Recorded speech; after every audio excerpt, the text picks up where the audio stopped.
laws for the restriction problem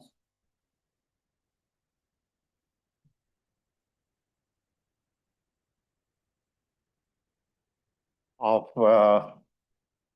irreducible representations of SOV to SOW, where W is a codimension one.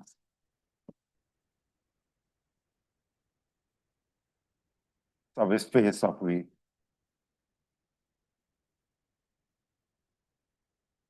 So the precise branching laws depend on the refined Langlands parameterization and are expressed in terms of local epsilon factors. These are epsilon factors of symplectic representation. So the recipe of GGP is in terms of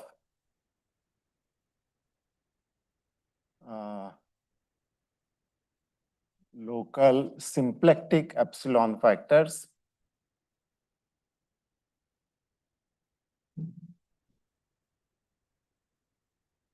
Epsilon factors. And globally, in terms of Rankine product L function,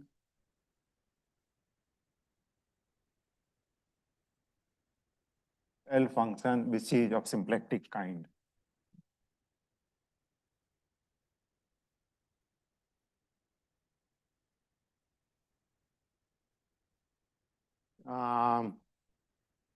Today, I want to do variants of this problem, what are called Bessel models. And so today, variants of this called Bessel and Fourier-Jacobi models.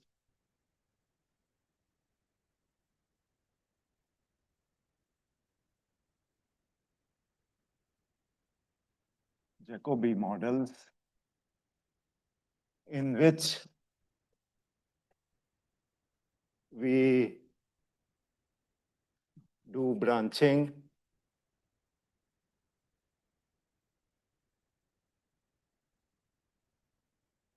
to smaller orthogonal groups.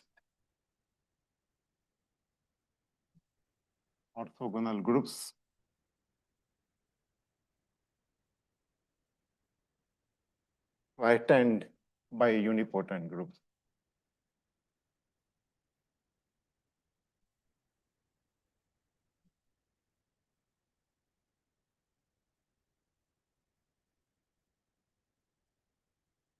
So this is what today's lecture will be.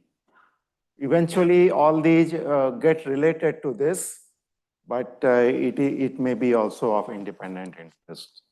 It certainly comes up in doing some kind of inductive arguments.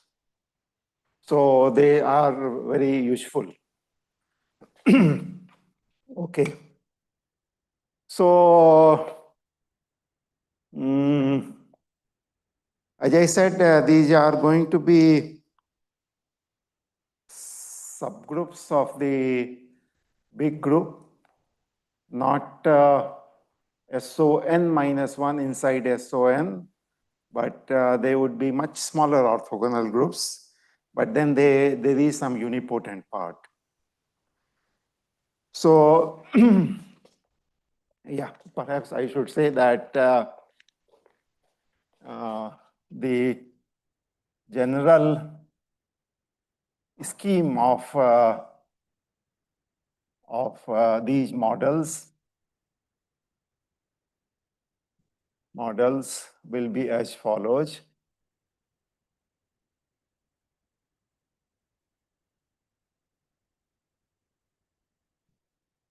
So we will have a group which we denote by GV. So this is like orthogonal group on a quadratic space V, or it could also be unitary group, which we have not talked in too much detail, and it contains GW. So W may be a non-degenerate quadratic space or a Hermitian space, and we will construct a subgroup H, which will be GW times N. And N will come equipped with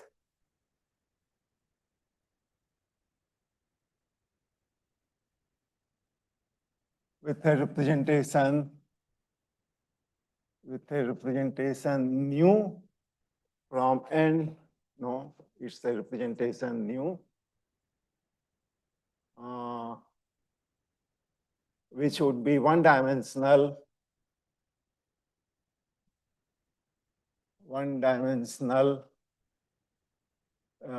in the Bessel model case.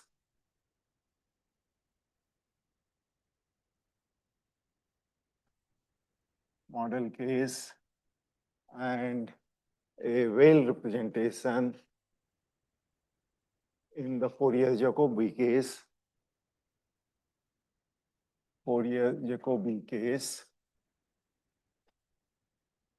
So there will be that irreducible representation nu, and the so H will then sit inside GV cross GW.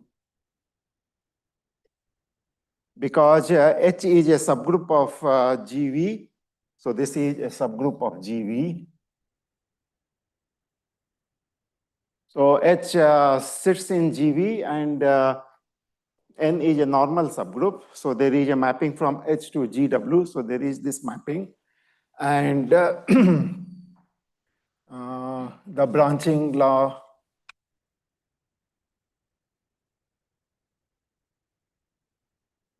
of interest will be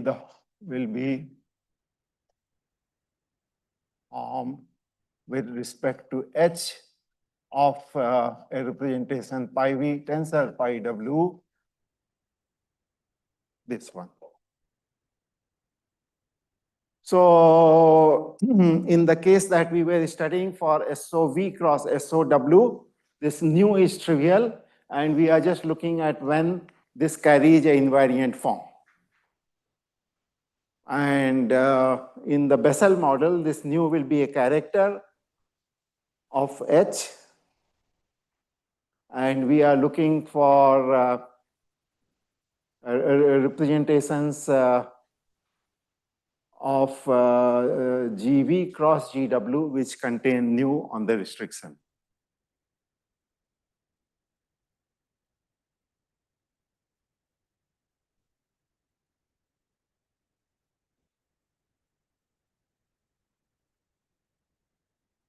So H will come equipped with it.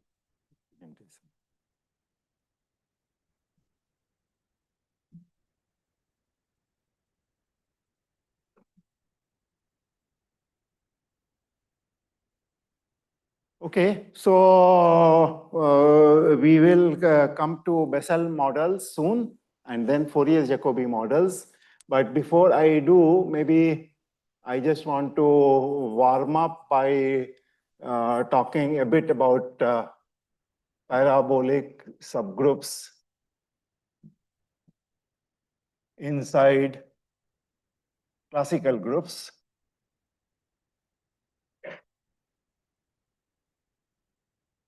So perhaps let's begin with GLNF. So for GLNF, parabolic subgroups are subgroups which are conjugate to block upper triangular matrices. So matrices which look like this, of different sizes. So any subgroup of GLN which is conjugate to block upper triangular matrices is called a parabolic. And these parabolics P are in bijective correspondence with isotropy subgroups of flags in the underlying vector space V.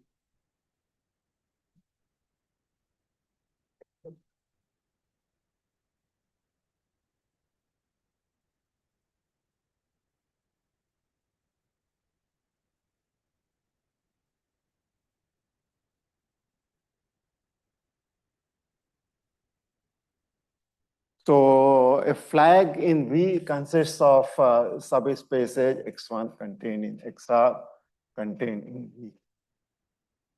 And therefore P, so if you call this a flag X, then the parabolic associated to that flag X consists of G belongs to GLV such that G of Xi equals Xi. So it preserves the flag. And this is exactly the meaning that it is block upper triangular. It takes X1 to X1, then it takes X2 to X2, where X2 contains X1, and so on. So these are called the parabolic subgroups. And this parabolic subgroups Mx can be written as Mx times Nx, where this is more or less the obvious subgroups. Mx is the block diagonal matrices, and Nx are things which are beyond this block diagonal. So where Nx is equal to G belongs to GLV, such that G acts trivially on Xi upon Xi minus 1 for all I. So since it takes Xi to Xi, Xi minus 1 to Xi minus 1, it operates on these spaces and it should act trivially. And this just means that these entries are 1 for Nx. So to a parabolic, this is called the unipotent radical of the parabolic. Unipotent radical of Px. And it is uniquely defined, whereas this levy depends on some choices. And Mx is a complement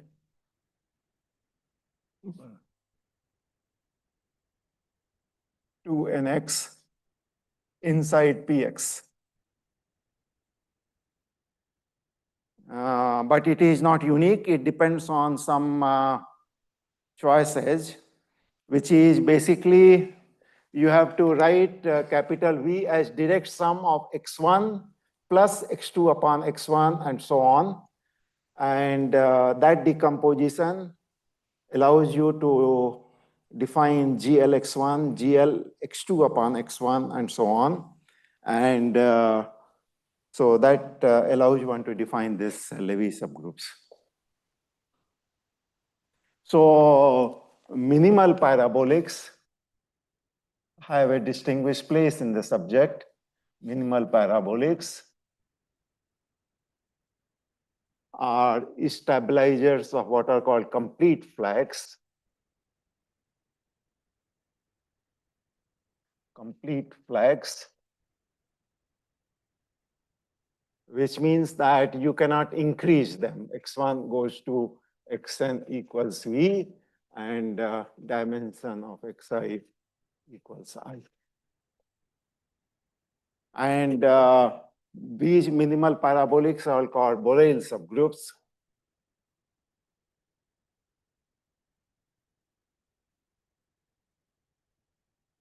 Say that again. Yeah, dimension of xi is I. I. Yeah, I. Complete flag. Yeah, same. Borel subgroups are same as minimal parabolics.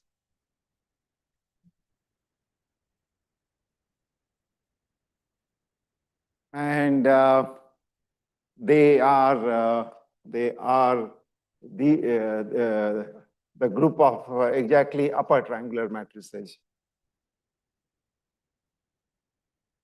And this B then is product of T times U. And what should have been defined but was not defined is these non-degenerate characters on maximal unipotent subgroups.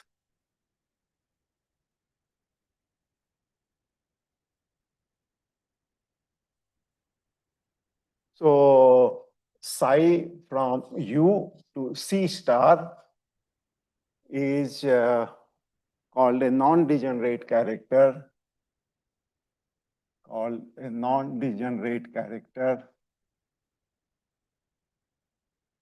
if psi restricted to, so to say, ui comma I plus 1, this is not equal to 1 for all I.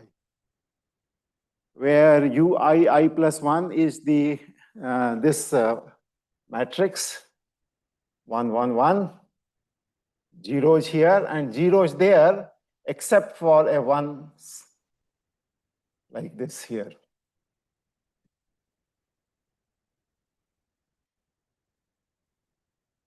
So these are called non-degenerate characters of maximal unipotent subgroups. And there is this theorem, uniqueness of the Whittaker model.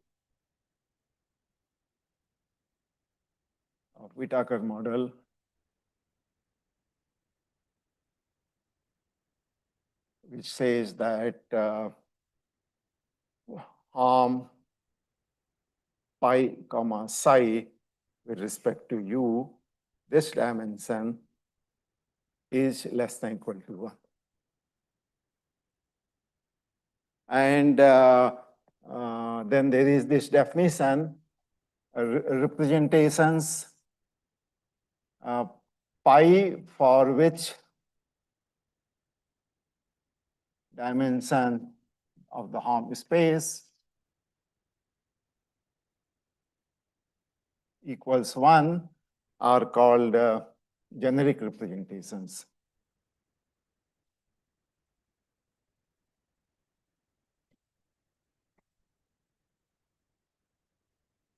Sorry?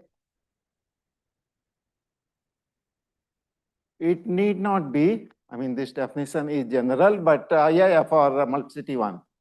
If, sorry.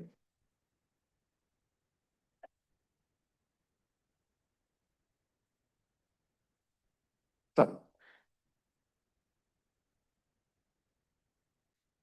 Okay, so this is the uniqueness of the Whittaker model, as I mentioned in my last lecture, that somehow this is inbuilt in the GGP setup. And the GGP conjectures are about tempered representations which contain a generic representation in their L packet.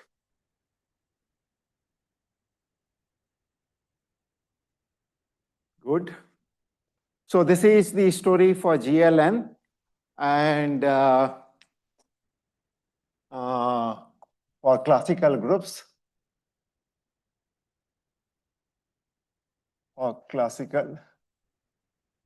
okay, so I think one should say that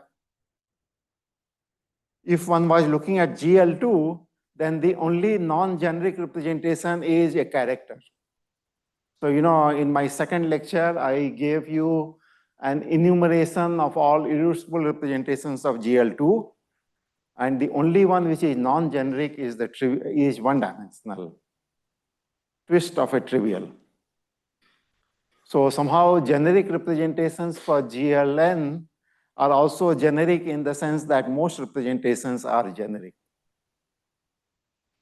That picture is a little less clear for other groups, which representations are generic and how many and so on. Okay, so for classical groups, the notion of parabolics is not the notion, the description. The description of parabolics is essentially same as for GLN, as for GLV, except that one takes flags,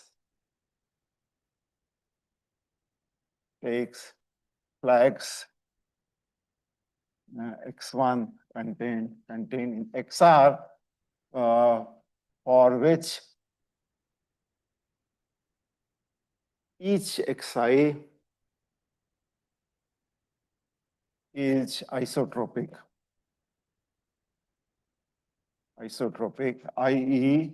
the quadratic or Hermitian form, quadratic slash Hermitian slash symplectic form.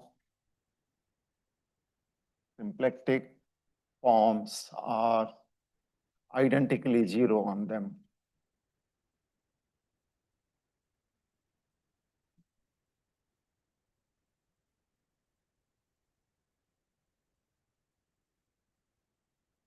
So the only difference between GLN and classical theory for the notion of a parabolic is that you don't look at general subspace, but only isotropic subspace. And the classical groups comes with a bilinear form. So whenever you have flags like this, and if XR is isotropic, then there is a notion of perpendicular. Things which are orthogonal to XR, but to say that XR is isotropic means that this happens. And then X1 perpendicular contained in V. So therefore, there is this flag.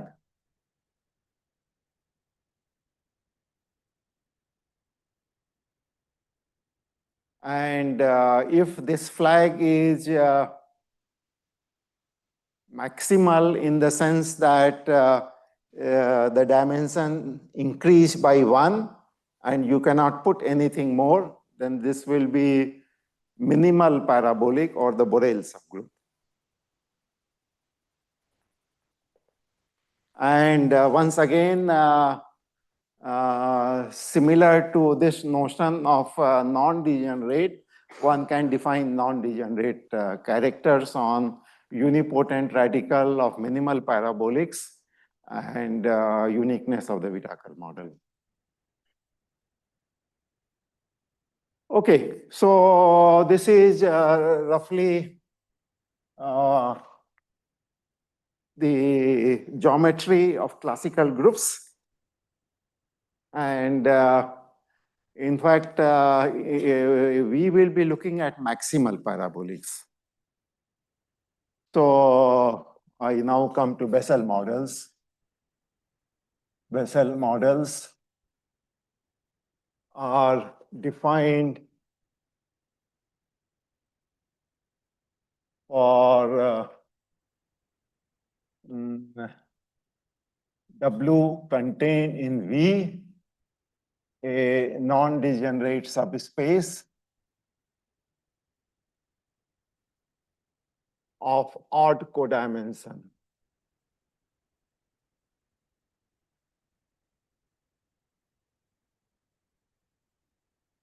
So for each odd codimensional subspace of V, we will have a Bessel model,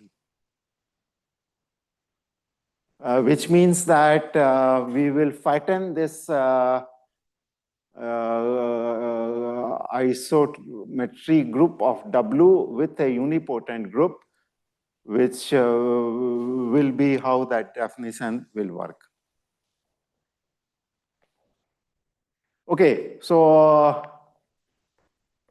in fact, such that V by W, which is a quadratic space, it can be written as X plus D plus X perpendicular X hat. So these are maximal isotropic subspace. D is a line where X and X check are maximal isotropic subspaces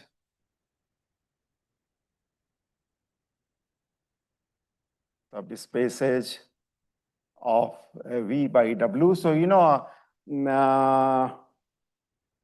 let us say this has dimension R. So this has dimension 2R plus 1 or dimension 2R plus 1, which is a split quadratic space, and this is a line, non-isotropic line. Such that which are in perfect pairing under the bilinear form.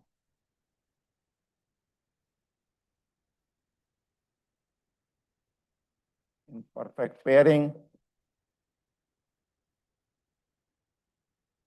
by the bilinear form.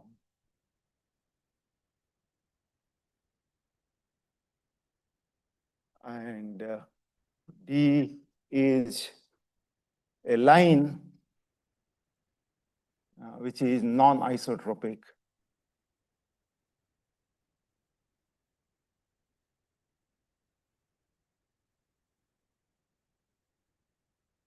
So the Bessel models are going to be defined in this context.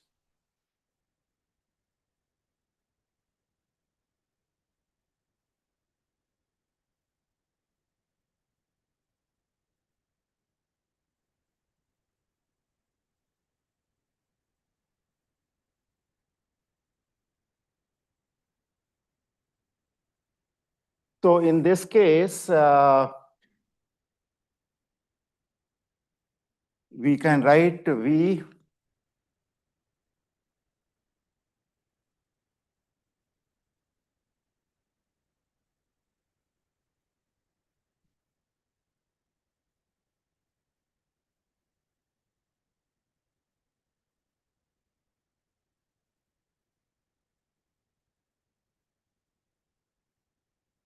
So in this case, V can be written as X plus W plus D plus X check.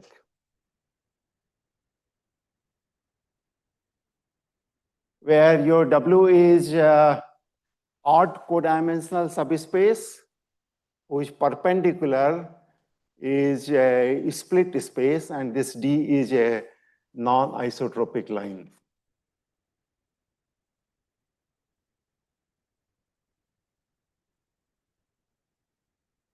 And now we are going to look at the parabolic PX. So the parabolic PX, as I said, parabolics are defined by stabilizers of isotropic flags. So in this case, this PX is just the stabilizer of this X. And as I said that, so it preserves X, and therefore it preserves X perpendicular, and X perpendicular consists of X plus W plus D. And therefore this parabolic PX pictorially would be expressed as 3 blocks. This is X check, and this is W plus D.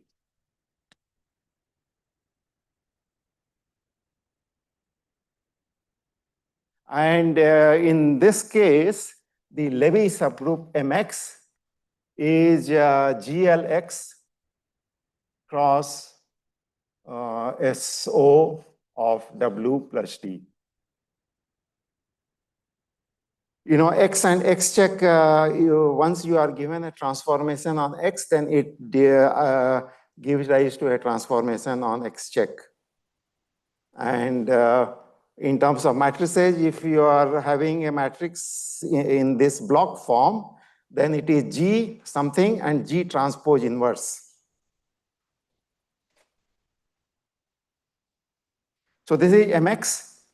What is most important for us is to understand its unipotent radical.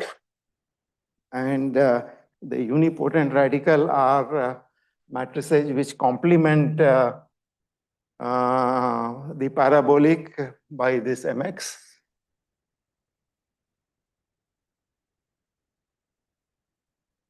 So this consists of 1, 1, 1, and it starts there.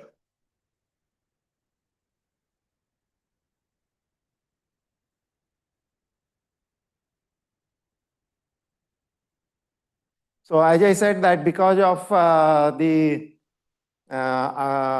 bilinear form, the elements, the automorphisms of X and of X check, they are not independent. Automorphisms of X determine the automorphisms of X check. And the relationship is basically G here, then it is G transpose inverse here. And similarly, the entries here are not independent entries. So one can see that this UX is a group, unipotent group, which has this as a normal subgroup, which is lambda 2x. And then there are these two entries, but these two entries are not independent variable. One determines the other. And if you think in terms of this entry here, then it would consist of harm from X check to W plus D. And therefore, this is X tensor W. So UX is a non-abelian unipotent group which contains these a subgroup which is exterior to X and a quotient which is this.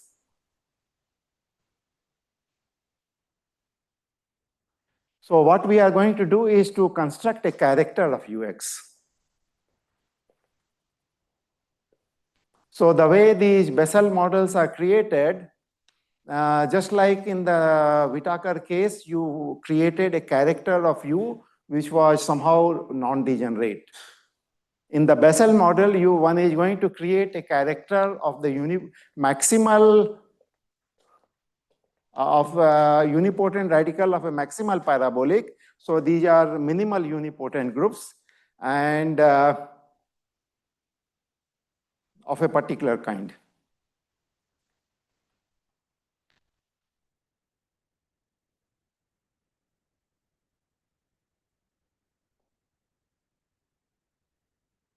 Okay, so among characters of UX that you may wish to create, there are some which are trivial on this.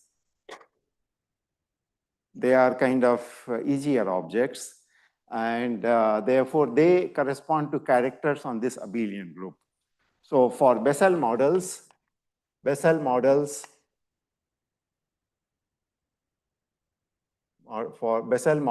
one takes a character of UX trivial on exterior to X, and therefore it factoring through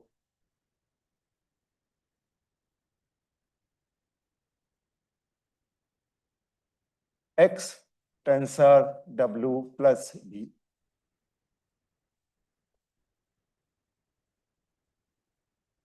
But of course, this is a large dimensional vector space and there are many characters here.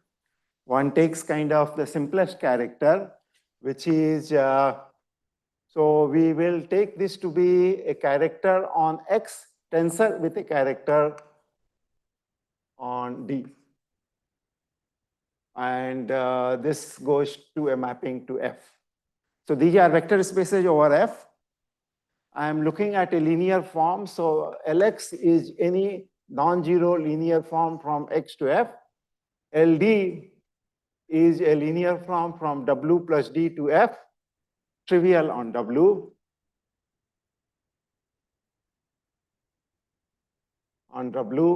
and non-trivial on D.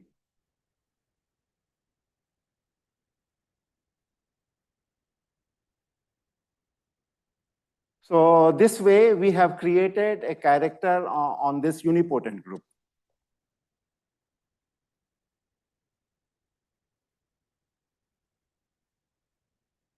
And this character has this structure. It is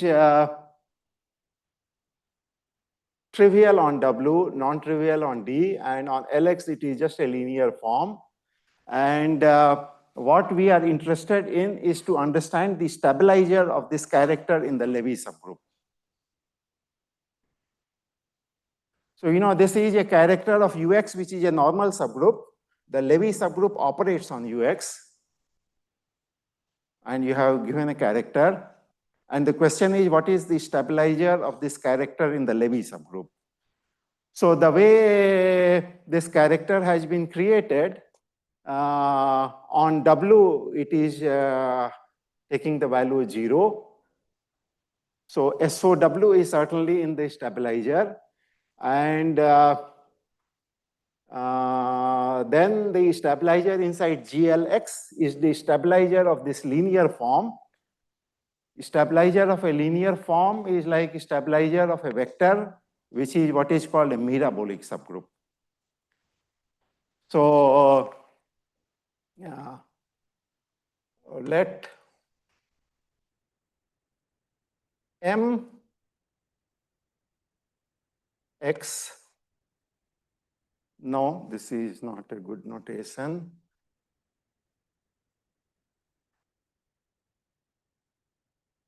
Let U R, so I am denoting X to have dimension. Did I say already give it some name? So XR is an R-dimensional space. So let UR be a maximal unipotent subgroup.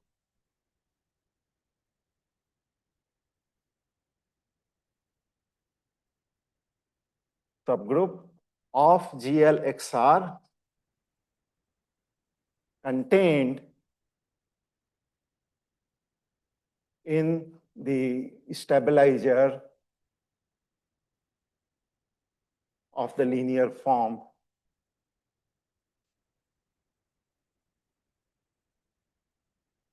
Lx from X to F.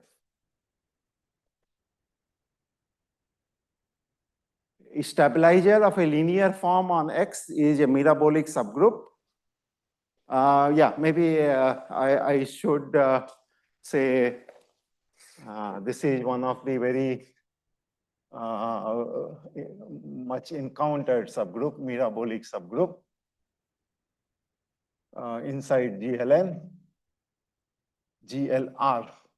This is this subgroup, which is zeros, zeros, zeros, and a 1 there, and then everything else is a star.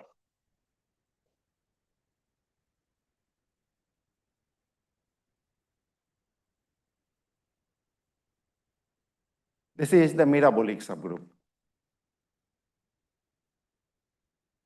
So I guess this mirabolic subgroup is the stabilizer of the linear form, which takes a vector to its nth component. Okay, so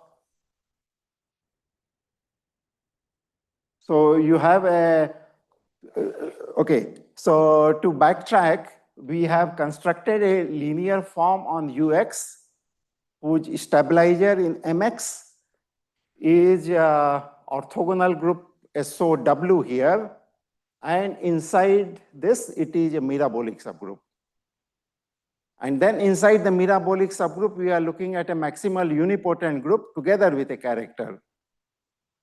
And the subgroup N that I talked about earlier will be a product of this Ux together with that unipotent group.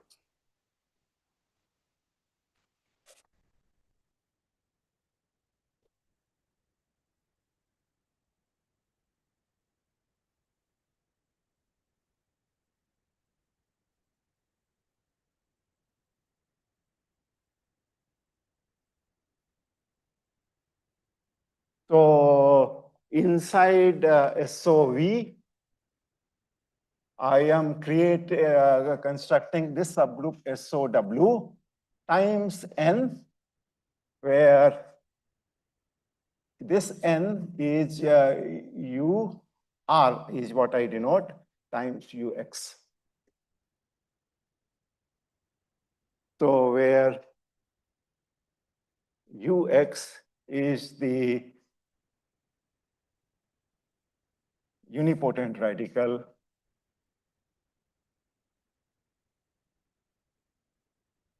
of Px, and Ux comes equipped with a characters with values in F, and then we will compose it with some character of F to construct a character on Ux with value in C star. And this UR is the maximal unipotent subgroup of GLX that anyway has normalized this and the character, so then the character makes sense. So N comes equipped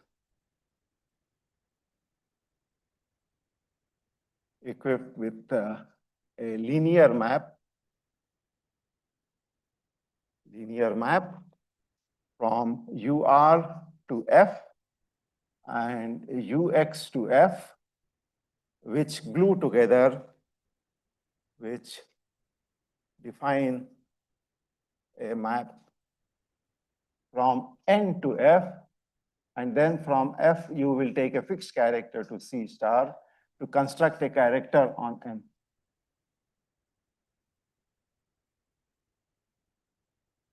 So once again, this Bessel subgroup is, the Bessel subgroup, this whole thing is called a Bessel subgroup.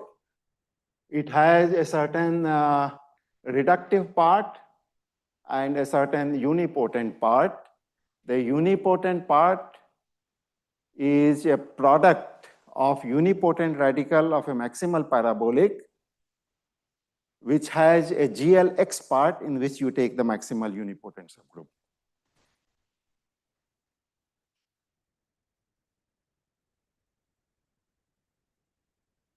And so this is what defines the Bessel subgroup.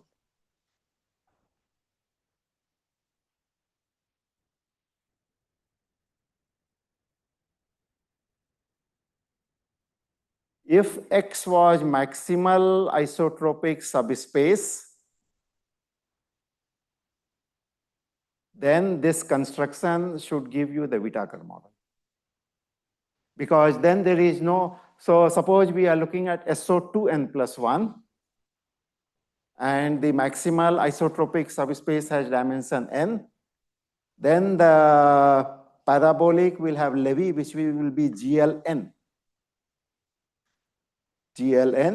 And we will have constructed parabolic will have a Levy subgroup GLN, and in that case exterior, so then we will have constructed some character of Ux, which together with the character on GLX will construct the non-degenerate character on the on SO2n plus 1.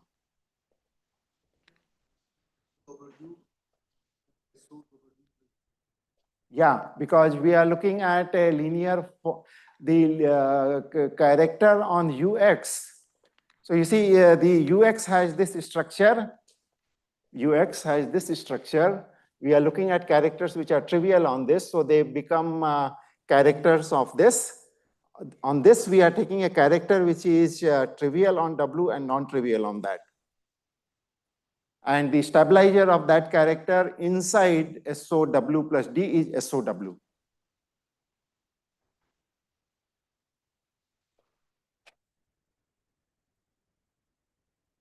And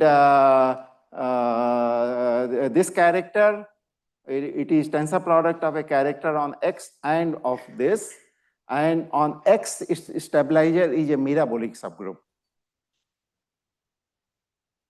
And then in the metabolic subgroup, you take a maximal unipotent subgroup.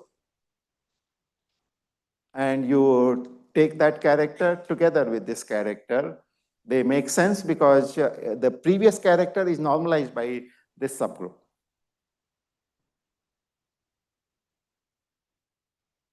So you have defined by, yeah. So what I'm saying is that you begin with a character of Ux, which is left invariant by GLX. And then you have a character of UR.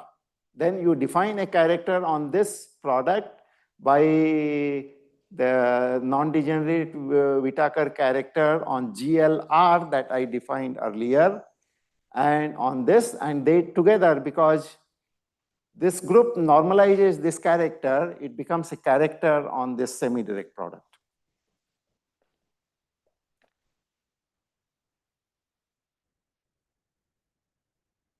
So this is a Bessel model. The whole construction makes sense for both orthogonal groups and unitary groups. As long as we are in this situation where the vector space is the perpendicular of W is a split, or in the case of unitary group, one will say quasi-split group of odd dimension, and you are writing it as direct sum of maximal isotropic spaces.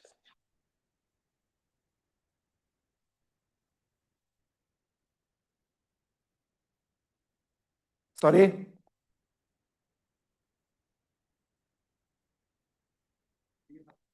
What dimension is odd?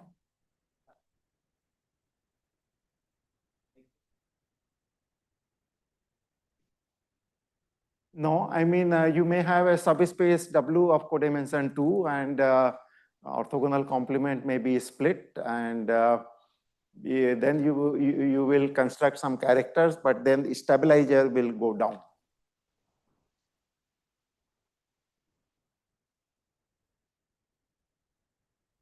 Okay, so this is the Bessel model, and the reason why these things come up in the subject is that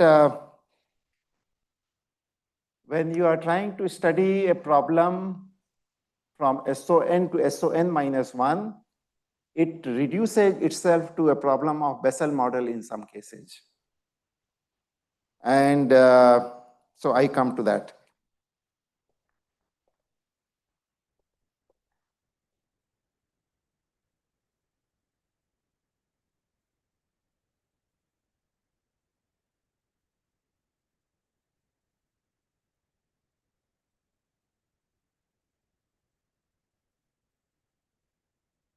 I mean, okay, maybe just to reiterate, somehow we are looking at the following situation. G is a reductive group, P is a parabolic, and this is the Levy decomposition. Then you take a character psi from N to C star, and then you look at M psi, which is stabilizer of psi in M.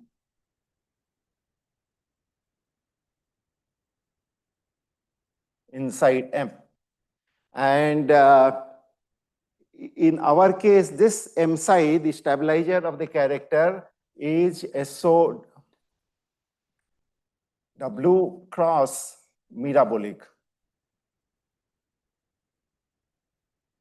And then on metabolic, on the unipotent radical of the metabolic, we are looking at that particular character, and we are asking for representations which contain such representations.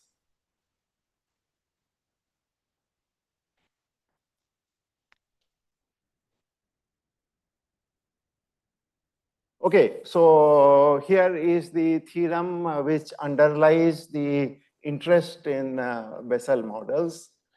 So theorem.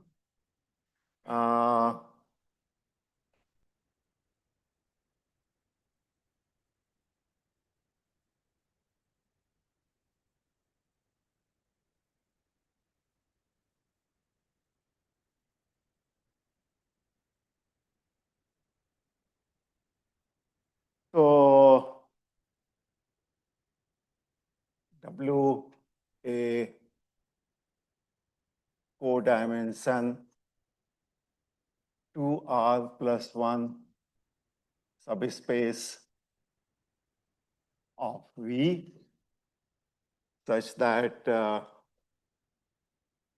W perpendicular is a split orthogonal space of dimension equals to R plus 1. And then you write V is equal to XR plus W plus D plus XR hat. And then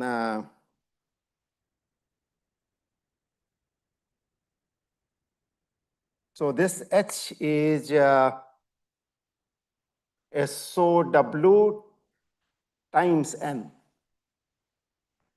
This H is SOW times N, and it comes equipped with that character nu on N.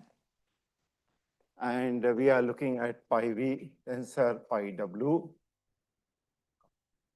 This is what is called the Bessel model.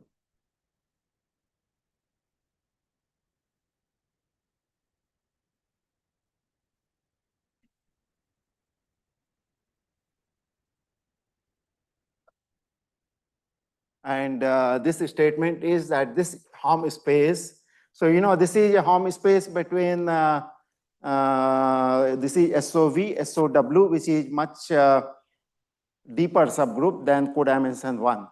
And one is saying that this Helm space is same as Helm space between induction from P to SOV prime of tau tensor pi W.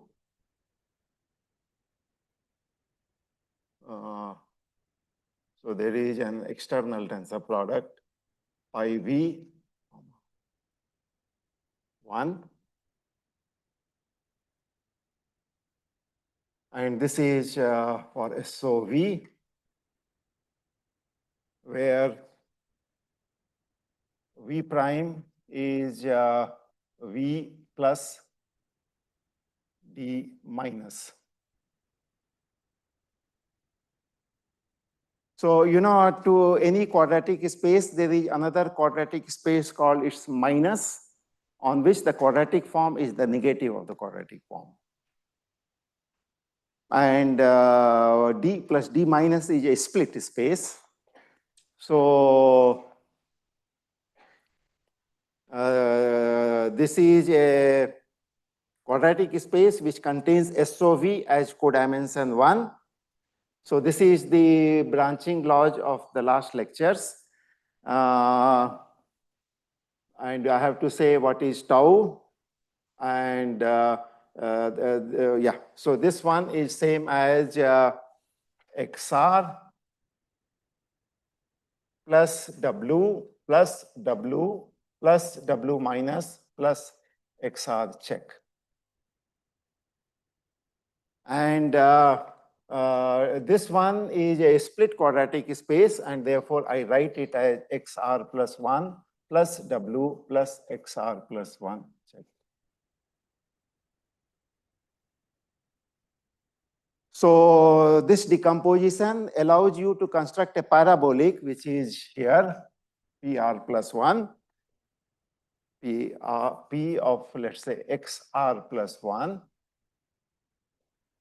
and its Levy subgroup is GL of XR plus 1 times SOW. Pi W is a representation of SOW, and this is a cuspidal representation of GLR plus 1. So there is a small condition that one needs to do. So for a suitable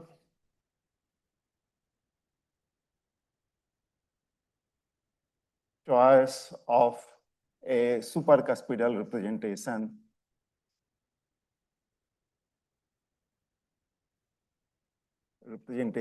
tau of GL of XR.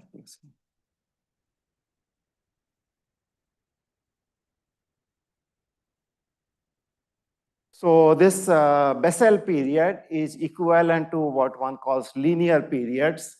And as I said, if one wants to analyze the problem of branching for principal series, one comes up in this notion.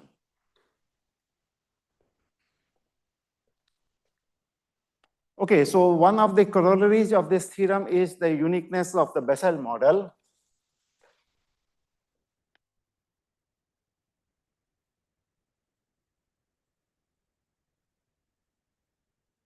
So corollary of this theorem is that uniqueness of the Bessel model.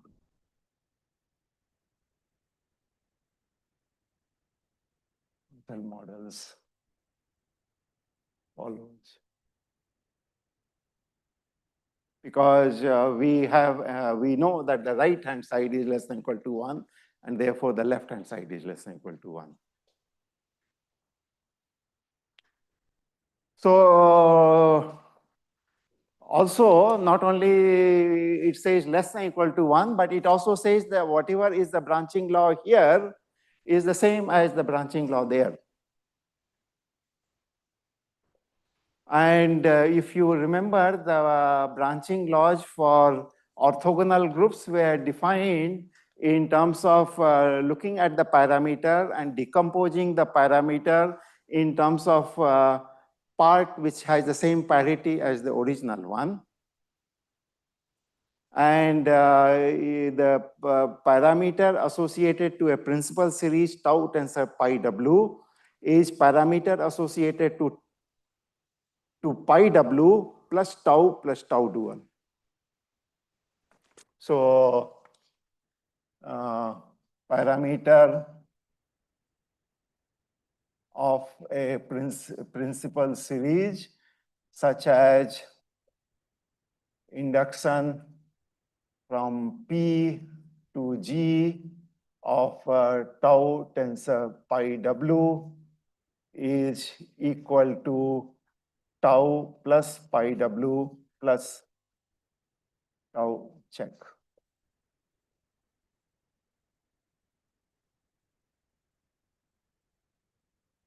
And therefore, this tau plus tau check is what we ignored when we were talking about the signs, the local epsilon factors, because they somehow nullify each other.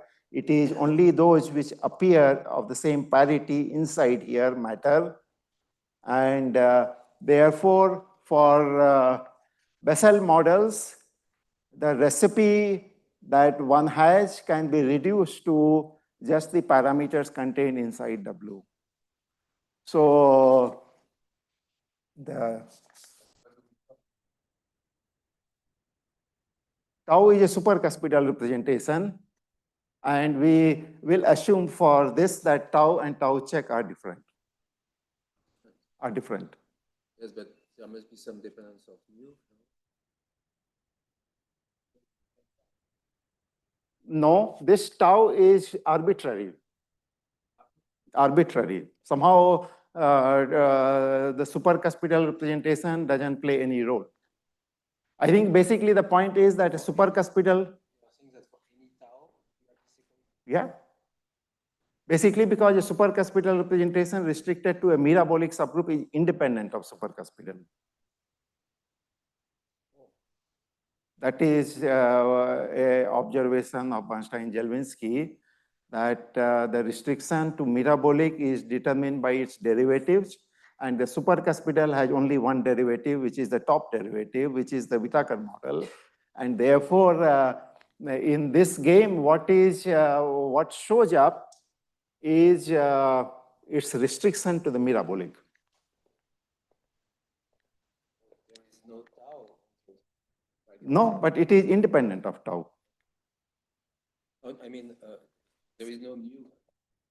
There is no nu. Somehow that nu, when you restrict this tau to the metabolic subgroup, its restriction to the unipotent part of that metabolic subgroup brings out that part of nu there.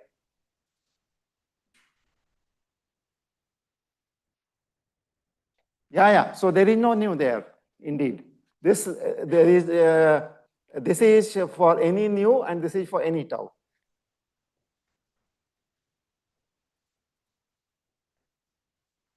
But I think one of the basic observations is that a supercuspidal representation restricted to metabolic is independent of the supercuspidal.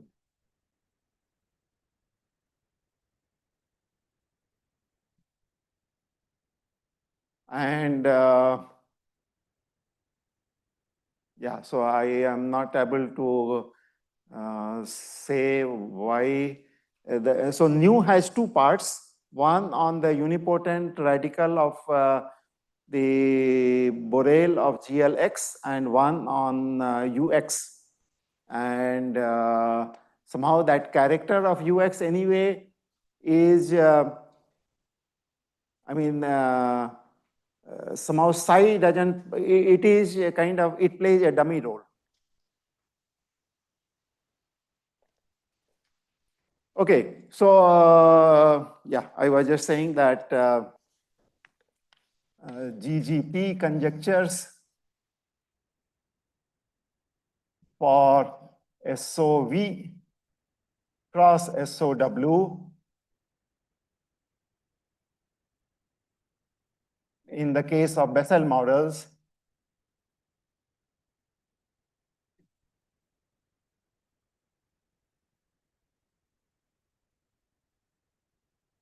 have exactly the same formulation.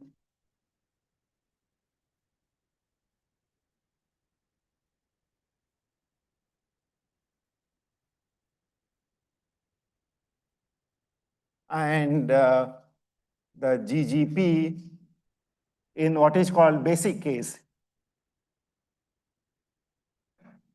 Basic case equals codimension 1 case implies the Bessel case.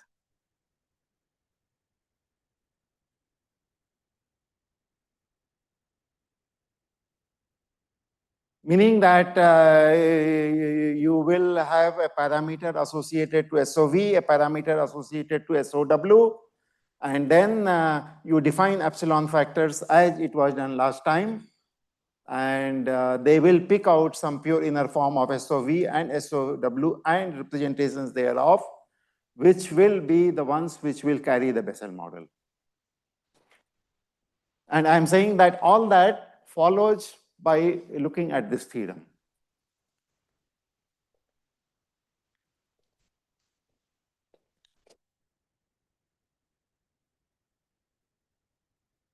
Okay, so the next thing for me to do was to do a little bit of the Fourier Jacobi models. You know, we took all these notions from people in Patesky-Shapiro school. And I think this notion has been there. It is not due to us. Yeah. I think both the notion of Bessel models and Fourier Jacobi models are much predates our work, and perhaps it was not considered in this generality or in this precise form. I think basically, okay, let me just motivate you to why these things were important. there is a paper of Novorodowski in Corvallis, and theory of L functions depends heavily on the Whittaker model. But we know for classical groups, most representations don't have Whittaker model. I mean, it came up in some lectures that holomorphic Gigel modular forms don't have Whittaker model. And they are generic members which have Whittaker model, but sometimes you need to consider non-generic like holomorphic modular forms. And they have Bessel models. And the work of Novorodowski was exactly for a Bessel model for SP4. Bessel model for GSP4. So now they have, I think, Patesky-Shapiro school is the word. I think people like Rallis and David Sudri and David Ginsberg and so on. I think it is well pursued. And the next one that I am going to talk about is the Fourier-Jacobi models.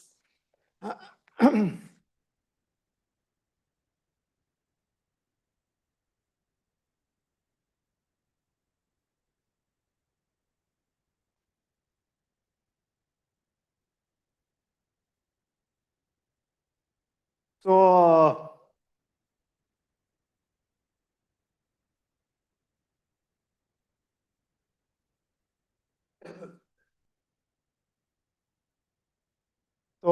these are defined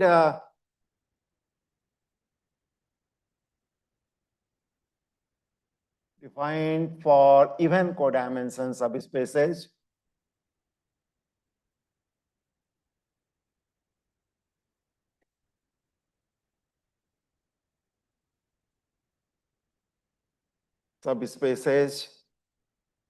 Even codimension subspaces for Hermitian spaces.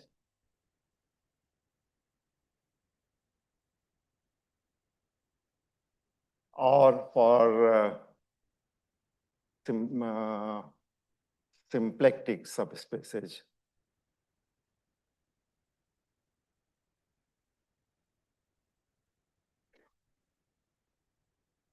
Which are automatically even codimension.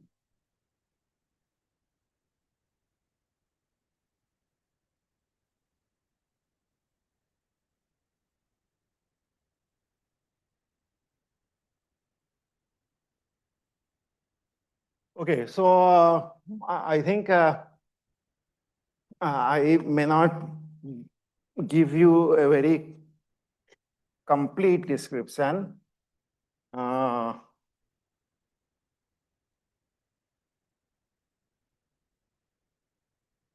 Okay, maybe I will do just one case of Fourier-Jacobi models. You know, among classical groups, there is multiplicity 1 from SON to SON minus 1. But for symplectic group, one knows very well that the symplectic group, there is nothing called SP2N minus 1. But there is a substitute, not for algebraic groups, but for finite groups or for PRD groups. There is an intermediate group between SP2N and SP2N minus 2. So SP2N. Okay, so Fourier-Jacobi models for SP2N define a subgroup SP2M times N together with a representation of SP2M times N, this representation nu, which is essentially a Weyl representation.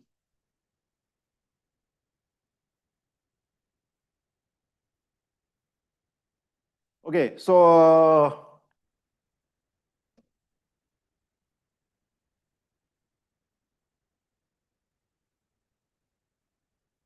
I will have to give you a small introduction to what is the Weyl representation. Weyl representation. So let W be a symplectic vector space.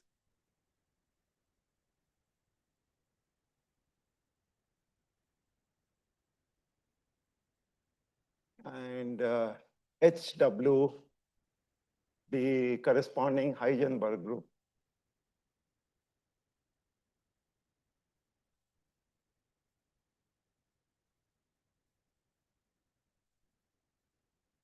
For a group, which means that this Heisenberg group has F in the center, and it has this W as a quotient, and it is a central extension.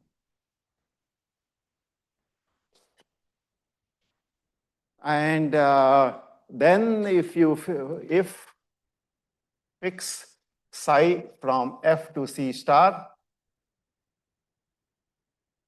then HW has what's called the oscillator representation.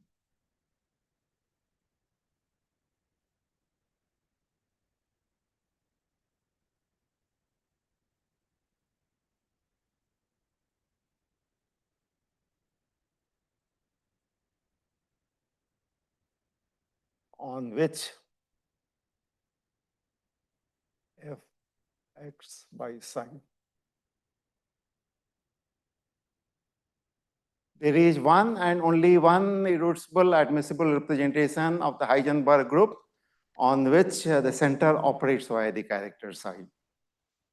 The Heisenberg group has an action of the symplectic group preserving the center, and therefore by the Schur's lemma, the symplectic group operates on the oscillator representation as a projective representation. And that projective representation of the symplectic group can be linearized to a representation of what is called the metaplectic group.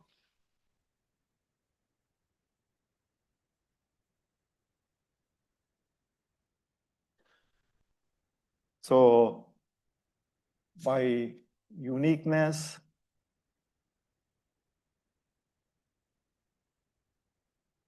of the oscillator representation,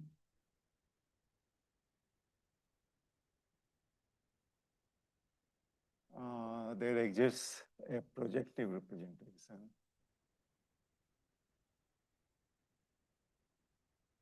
of SPW on the space underlying the oscillator.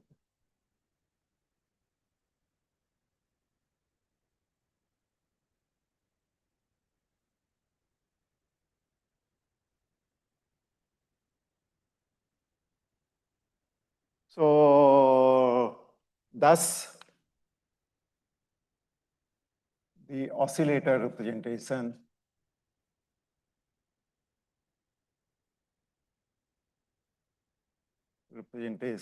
of HW extends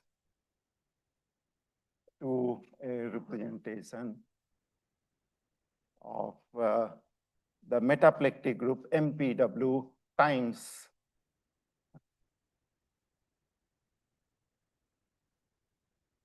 called the Weyl representation.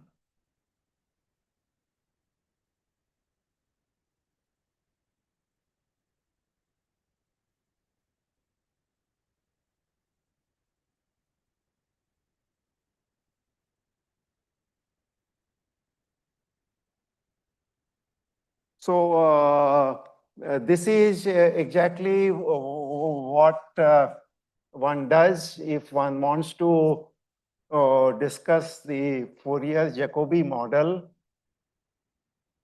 of sp2n with respect to sp2n minus 2. Observe. So now let me define what is called Klingon parabolic.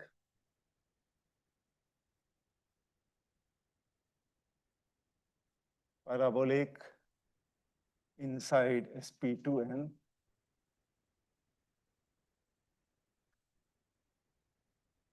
So Klingon parabolic is the parabolic defined by stabilizer of a line. Any line in a symplectic space is isotropic. So I said that parabolics are defined as stabilizers of isotropic subspaces. But any line inside a symplectic space is already isotropic, and therefore you have a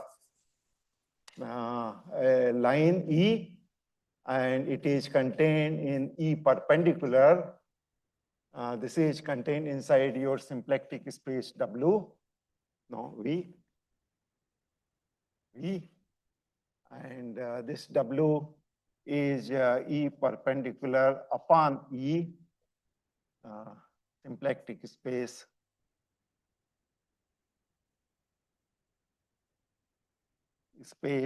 of dimension equals 2n minus 2. And the corresponding PE has a unipotent radical which is a Heisenberg group.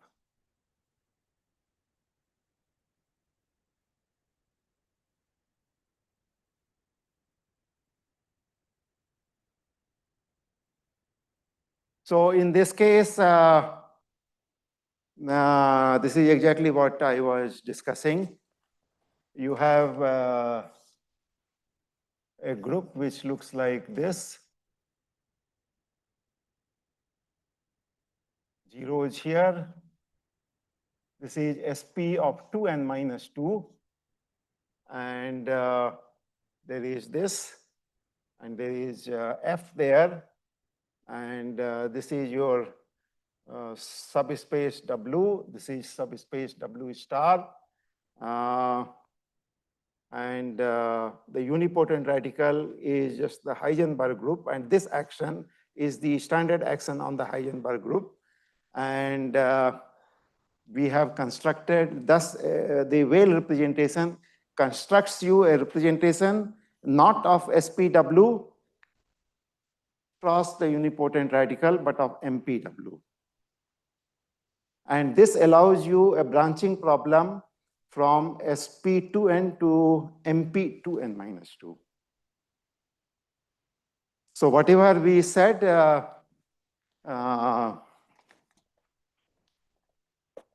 so this Fourier-Jacobi model, in this particular case,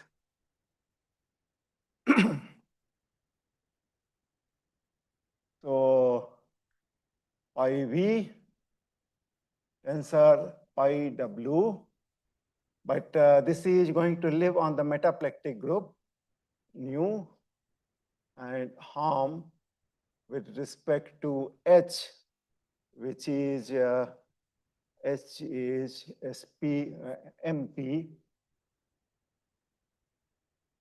times the Heisenberg.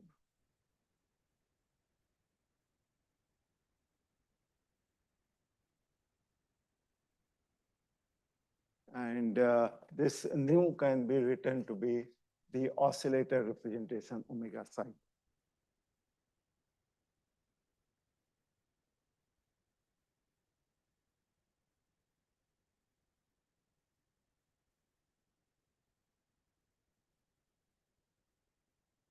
And the GGP problem for Fourier-Jacobi model is to identify representations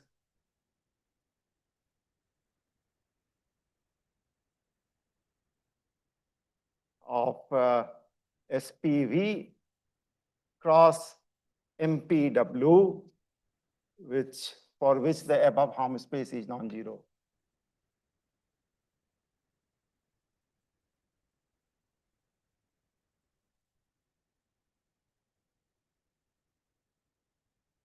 This is non-zero.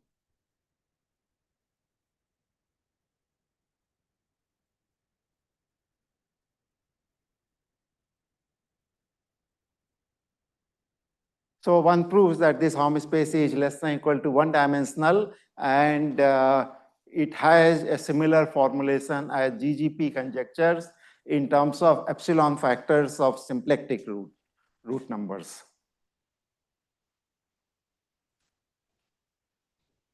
So maybe I will just say a few words. You know, the L group of symplectic group is an orthogonal group.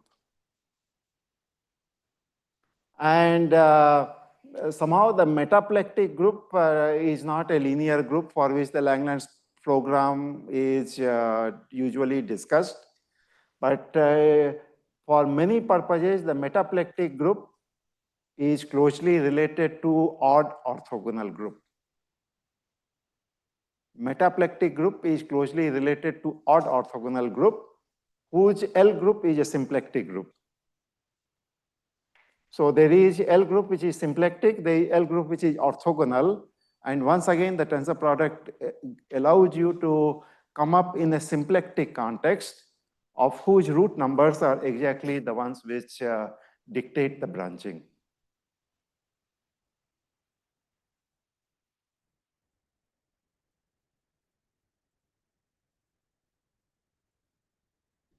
Sorry?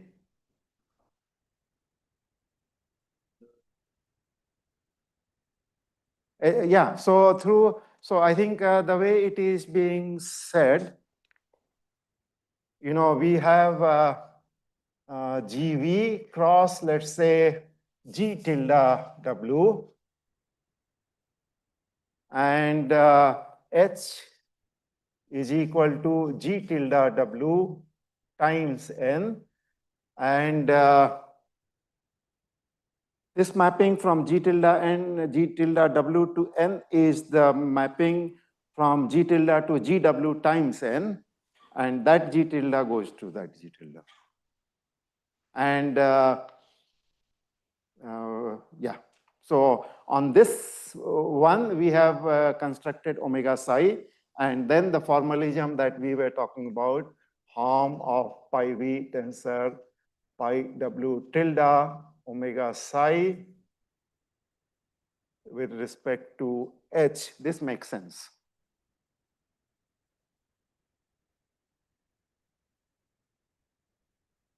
Say that again.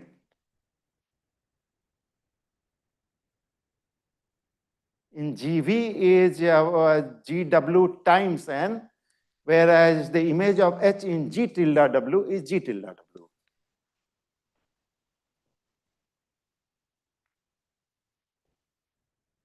You know, basically the point is that since the Weyl representation is living on G tilde,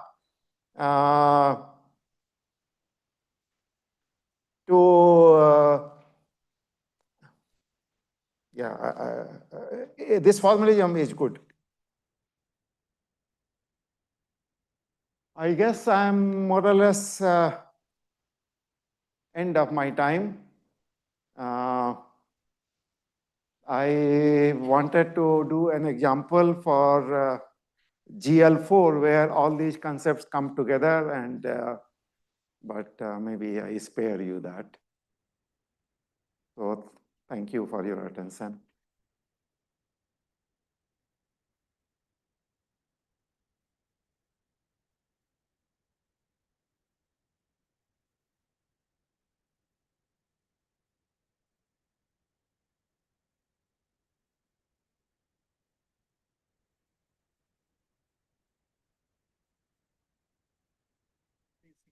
Yeah, so you know the basic case of Bessel model is reduced to SON to SON minus 1. And for Fourier Jacobi model, the basic case I did not discuss. It is branching from, so to say, SPN to SPN, and which is in terms of the Weyl representation. So you take a representation of sp2n and you take a Weyl representation, the Weyl representation of sp tilde 2n, and you take the tensor product. And the basic case there says that this tensor product decomposes with multiplicity 1 and contains each and every representation as in GGP. So there is a basic case of Fourier Jacobi corresponding to codimension being 0. You know, the Bessel models are odd codimension and they begin with odd number 1, whereas Fourier Jacobi are even codimension and they begin with codimension 0. So there is a basic case of codimension 0 in which you take the tensor product of an arbitrary representation of SPW with the Weyl representation and you decompose, and the statement is that this decomposition contains each and every representation in an L packet of SP tilde W. But I perhaps did not want to spend too much time on the metaplectic group. So I have been, yeah. So the basic case of the Fourier Jacobi case is that statement. And it is part of what is called Shimura integrals for GL2. If you multiply a modular form with a theta function in half variable, you get all more modular forms of half integral weight.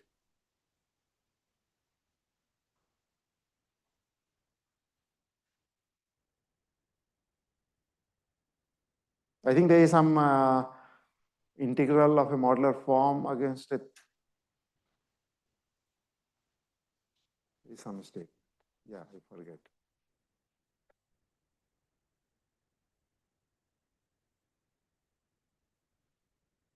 I mean, in the subject, there are many multiplication by theta functions, which are reflected in multiplying a representation by this Weyl.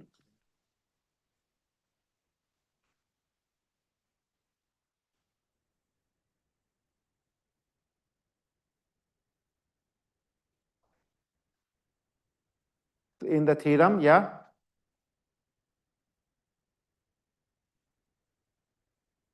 Pi W is, you know, this is a parabolic whose Levy subgroup is SOW times GL.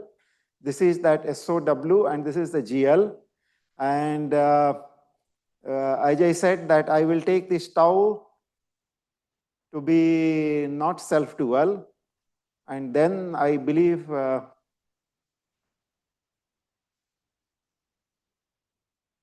you are asking whether it is irreducible or not. I mean, the precise theorem also expects that this tau doesn't appear in pi W somehow. Yeah.